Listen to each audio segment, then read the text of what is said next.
Hi friends, இன்றைக்கி நாம் முட்டையை வச்சு ஒரு சூப்பரான ஃப்ரை பார்க்க போகிறோம். இது தயிர் சாதம், கறி குழம்பு, ரசம் சாதம் எல்லாத்துக்கும் செம்ம அட்டகாசமாக இருக்கும்.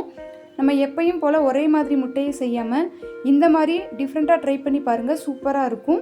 நம்ம வீடியோக்குள்ளே போகிறதுக்கு முன்னாடி நம்ம சேனலை நீங்கள் இன்னும் சப்ஸ்கிரைப் பண்ணலைன்னா இந்த மாதிரி சப்ஸ்கிரைப் பட்டனை ப்ரெஸ் பண்ணி பக்கத்தில் இருக்க பெல் ஐக்கானை கிளிக் பண்ணி ஆளுங்கிற ஆப்ஷனை கிளிக் பண்ணிக்கோங்க. அப்போ தான் நம்ம போடுற எல்லா வீடியோவும் உங்களுக்கு நோட்டிஃபிகேஷனாக வரும். ஃப்ரெண்ட்ஸ், இப்போ நான் ஒரு 3 முட்டை எடுத்திருக்கேன்.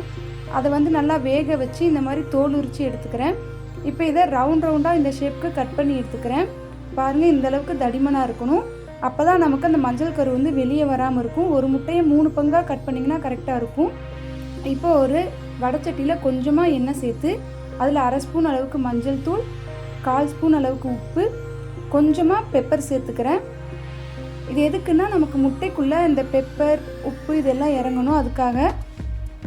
இப்போ இதை ஒரு தடவை கிளறி விட்டுட்டு நாம் கட் பண்ணி வச்சுருக்க முட்டையை ஒன்றா உள்ளே சேர்த்துடலாம்.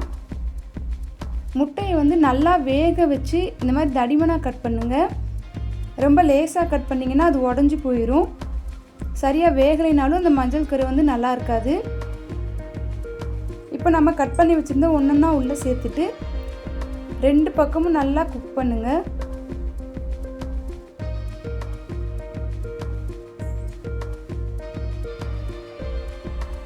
இப்போ ஒரு சைடு வெந்ததுக்கப்புறம் அதை இன்னொரு பக்கம் திருப்பி நல்லா வேக வச்சிடலாம். 2 பக்கமும் நமக்கு நல்லா ரோஸ்ட் ஆகணும், அப்போ தான் டேஸ்ட்டு நல்லாயிருக்கும்.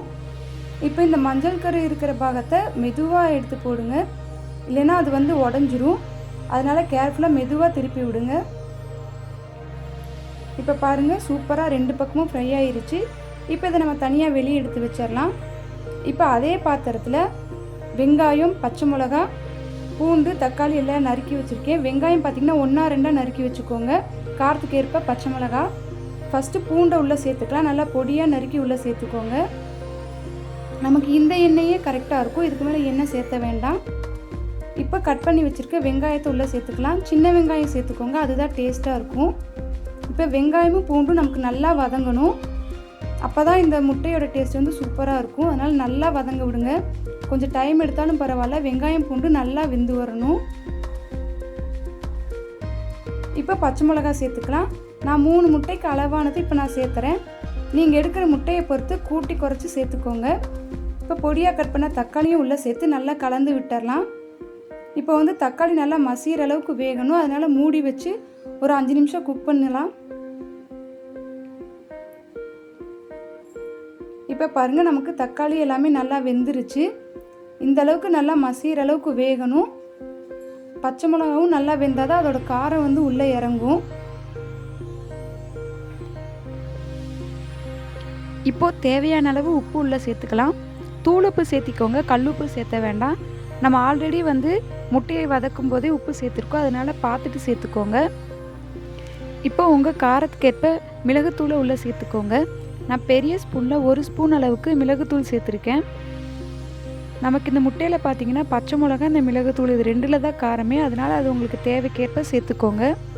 எல்லாத்தையும் சேர்த்துட்டு நல்லா கலந்து விட்டுருங்க. இந்த மாதிரி 2 நிமிஷம் நல்லா குக் ஆனதுக்கப்புறம் நம்ம ஆல்ரெடி ஃப்ரை பண்ணி வச்சுருக்க முட்டையை ஒன்றா உள்ளே சேர்த்துடலாம்.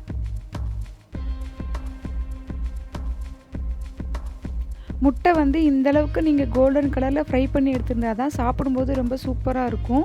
அதனால் அந்த மாதிரி நல்லா ஒரே மாதிரி ஃப்ரை பண்ணி எடுத்து இந்த ஸ்டேஜில் உள்ளே சேர்த்து நல்லா கலந்து விட்டுருங்க.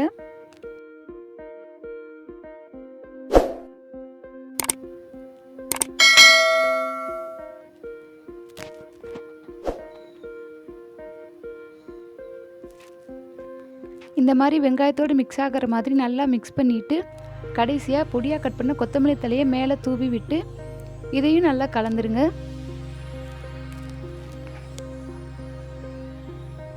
அவ்வளோதான் ஃப்ரெண்ட்ஸ், பாருங்கள் எவ்வளோ ஈஸியாக சூப்பராக ரெடி ஆயிடுச்சுன்னு. இது நமக்கு கிரேவி மாதிரி இருக்காது. நம்ம அந்த முட்டையோட வெங்காயம் பூண்டெல்லாம் கடித்து சாப்பிடும்போது இதோட டேஸ்ட்டு ரொம்ப சூப்பராக இருக்கும். நீங்களும் ட்ரை பண்ணி பாருங்கள். வீடியோ பிடிச்சிருந்தால் லைக் பண்ணுங்கள். மறக்காமல் நம்ம சேனலை சப்ஸ்கிரைப் பண்ணி பக்கத்தில் இருக்க பெல் ஐக்கானை கிளிக் பண்ணிக்கோங்க. உங்கள் ஃப்ரெண்ட்ஸ்க்கும் ஷேர் பண்ணிக்கோங்க. தேங்க்ஸ் ஃபார் வாட்சிங்.